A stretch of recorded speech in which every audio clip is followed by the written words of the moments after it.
Nous sommes au printemps et en fonction des régions, le gazon commence à bien pousser. Alors on va en profiter aussi pour le nettoyer, mais surtout le refaire là où il y avait quelques trous. Au fil du temps, comme toutes les plantes, le gazon évolue. Et en fonction des mélanges utilisés, de la météo, de l'hiver, du piétinement, des trous peuvent se former dans la pelouse ou les allées enherbées. C'est aussi le cas si vous avez eu l'an dernier la visite des taupes ou des mulots qui peuvent laisser des creux et des bosses ici ou là.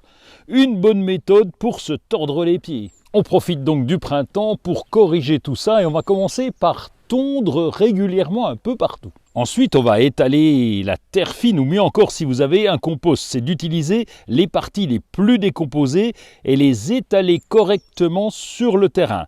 Avec un râteau, vous allez niveler le sol de façon à obtenir un terrain bien régulier. Une fois ce travail effectué, vous allez pouvoir semer en choisissant un gazon bien adapté, un gazon regarnissage ou un gazon réparation. Les graminées choisies pour ce mélange sont parfaitement adaptées à cette situation.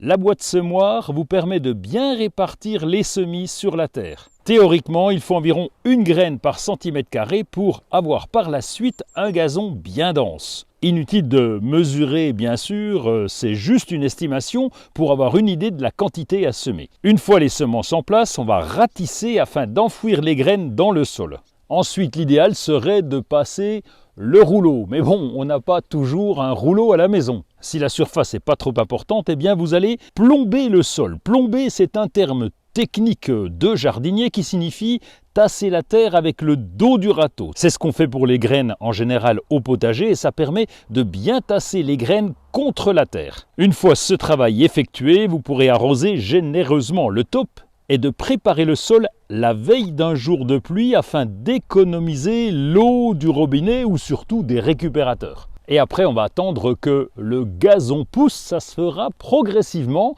Ensuite, lorsqu'il sera assez haut, environ 8 cm, on pourra passer la tondeuse pour la première tonte.